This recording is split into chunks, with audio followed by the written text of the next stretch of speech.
अधिकार का दमन हो रहा है। तो ये तो बहुत ही गलत बात है।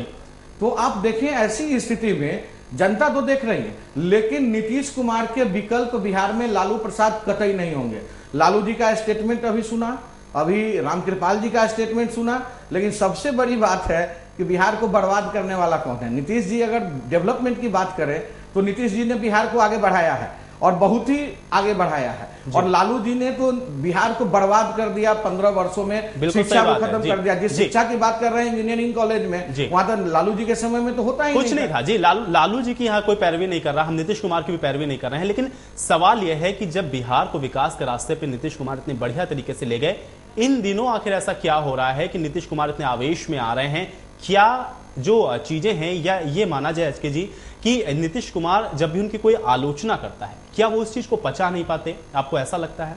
ये बात तो है, ये तो शुरू से दंभ की प्रवृत्ति तो पहले से भी रही है। जो उनके आलोचक हैं नीतीश कुमार जी के और जो जानते हैं उनको करीब से, वो कहते भी हैं कि नीतीश जी अपने बात पर अडिग रहते हैं और वहां पर वो फिर डेमोक्रेटिक प्रोसेस में लोगों को सुनना पड़ता है, वो सुनते नहीं है। कहीं ना कहीं उनको ये एहसास हो गया कि हम हैं, पार्टी में सर्वोपरि हम हैं और हम जो करेंगे वही चीज होना है। तो इसलिए एक अहंकारवादी राजनीति वो कर रहे हैं। ये दम्भ तो है ही, और व्यक्तित्व का अपना अपना गुण और दोष होता है, तो कहीं ना कहीं इस तरह की बात है।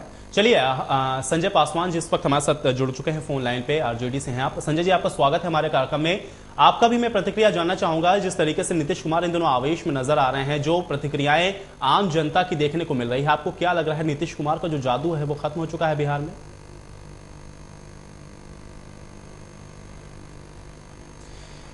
तो संजय पासवान से लगता है हमारा संपर्क नहीं हो पा रहा किन्हीं कारणवश। हम फिर से उनके पास जाएंगे। अवधेश जी, आपके पास मैं आता हूं। अभी एचके सिंह जी आपको कुछ कह रहे थे और ये भी बातें कह रहे थे कि अहंकारवादी जो नीति है उसके परिचायक इन दोनों नीतीश कुमार नजर आ रहे हैं। आपकी प्रतिक्रिया में इनके बयान पे जरूर जाना चाहूंगा। नहीं, ये जो प्रोफेसर साहब जो बात कह रहे हैं, पॉलिटिकल एनालिस्ट हैं, स्वाभाविक है कि इनकी एक बात एक डिफरेंट एंगल ले जा रहा है, लेकिन ऐसी कोई भी बात नहीं है। जो भी अगर रूलिंग करता है तो प्रो एंड कौन सा हर एक एडमिनिस्ट्रेशन का जानता है कि जहाँ पे ना डेमोक्रेटिक की जहाँ तक बात कर रहे हैं, वहाँ पे कोई भी ऐसा पब्लिक इकट्ठा नहीं हुई थी या वैसा चीज नहीं था, रिएक्शन नहीं था। वो कहीं ना कहीं प्री प्लान्ड जो है एक कनाइवेंस के अंदर ये देखी जा रही थी कि कहीं ना कहीं षड्यंत्र था, जिसके तहत दूसरे राजनीतिक पक्ष जो है इस चीज को उभार के सामने ला रहे थे, बदनाम करने की केवल ये चीजें हैं। चलिए, अवधेश जी कह रहे हैं बदनाम करने की साजिश थी। एचके सिंह जी, आपके हिसाब से क्या है ये बदनाम करने की साजिश? इसके पीछे आप किसी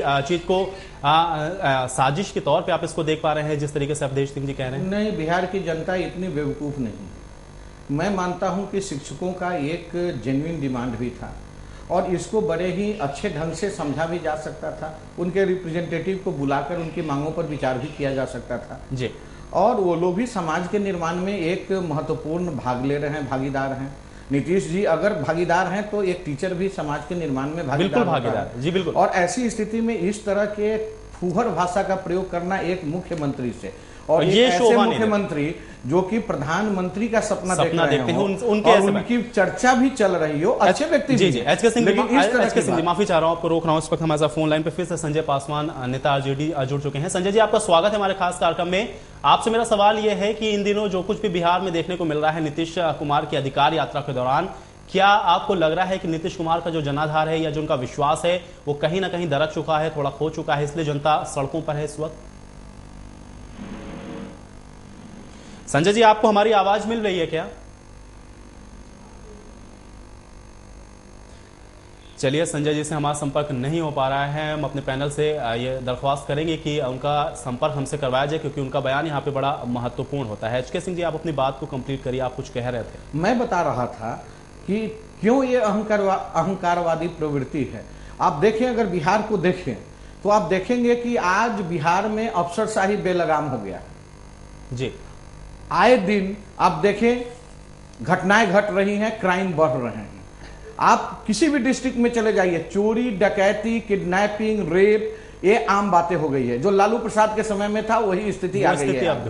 और दूसरी बात आप देखें कि अफसरशाही, और अगर आप कहें घुसखोरी अपनी पराकाष्ठा पर है नीतीश कुमार जी के सामने। ठीक है, उन्होंने विकास किया है, इसमें कोई दो मत नहीं है। लालू प्रसाद से मैं आज भी कहूंगा कि 100% ज्यादा, 100 टाइम्स ज्यादा अच्छे सक्सेसफुल है बहुत अच्छा कार्य किया है इन्होंने, लेकिन अफसर पर लगाम नहीं लगा सके। जी। दूसरी बात यह है, कई ऐसी घटनाएं घटी है बिहार में। एक महिला अधिकारी, उसके ऊपर सेक्सुअल हरासमेंट की कोशिश की गई थी, कुछ इस तरह के कमेंट किए गए थे एक बड़े पदाधिकारी, एक सीनियर आईएएस ऑफिसर के द्वारा। 4 वर्षों से उस पर कोई कार्रवाई नहीं हुई, जबकि महिला कमीशन इधर उधर कई जगह बातें चली। और उसके बाद में एक नीतीश कुमार जी के एक मंत्री हैं, वो उस महिला अधिकारी के और उसके हस्बैंड को बुला के धमका रहे हैं कि केस विड्रॉ करो, इस आईएएस ऑफिसर के खिलाफ केस विड्रॉ करो। तो ये क्या हो रहा है? अधिकारी के ऊपर भी अगर कोई इस तरह का हमला होता है, और महिलाओं के प्रति कितना संवेदनशील न्यायालय है, कितना संवेदनशील सरकार है, उसी प्रकार से आप देखें। चलिए अवधेश जी आपके पास आता हूं। शिक्षक भी खुद आरोप लगा रहे हैं, आम जनता भी कह रही है कि घूसखोरी और जो भ्रष्टाचार है इन दिनों काफी ज्यादा बिहार में देखने को मिल रहा है। उससे ध्यान भटकाने के लिए, उससे ध्यान हटाने के लिए ये जो विशेष राज्य का जो दर्जा है बिहार को दिया जाए, जिसको लेकर नीतीश कुमार अधिकार यात्रा पे निकले हैं, ये इसके पीछे कहीं ना कहीं कारण है, क्योंकि वो ये चाह रहे हैं नीतीश कुमार की जो भ्रष्टाचार है या जो घूसखोरी है, ये जो मुद्दे हैं ये पीछे चले जाएं। अधिकार यात्रा की वजह से या बिहार को विशेष राज्य का जो दर्जा दिलवाना है उसकी वजह से सारी चीजें दब जाएं, इसलिए नीतीश कुमार इन यात्राओं पर निकले हुए हैं। क्या इस तरीके के बयानों से आप सहमत हैं? देखिए, जहाँ तक है शिक्षक की बात है, अगर शिक्षक की जहाँ तक हम बात उठाते हैं, ये शिक्षक का एक होता है कि देश निर्माण में बहुत अधिक भूमिका होती है। जो शिक्षक ऐसे प्रदर्शन करने के लिए आ जाते हैं रोड पे, उनसे क्या आशा किया जा सकता है कि देश का निर्माण करेंगे? क्या वो अपनी शिक्षा दे पाएंगे किसी को? देखते हैं कि एक अपराधीकरण की प्रवृत्ति अपना रहे हैं ये टीचर, ऐसा नहीं होना। लेकिन अवधेश जी क्यों मजबूर होना पड़ा, यही तो सवाल है ना, यही तो सवाल मैं आपसे कर रहा हूं। कोई तो मजबूरी होगी अवधेश जी, तभी तो सड़कों पर इस तरीके से प्रदर्शन कर रहे हैं। अगर आप सीधे तरीके से मांगों को उनकी मान लें, अगर वो इस मांगों को उठा रहे हैं, अगर आप आवेश में ना आए, तो मुझे नहीं लगता कि एकदम बात आप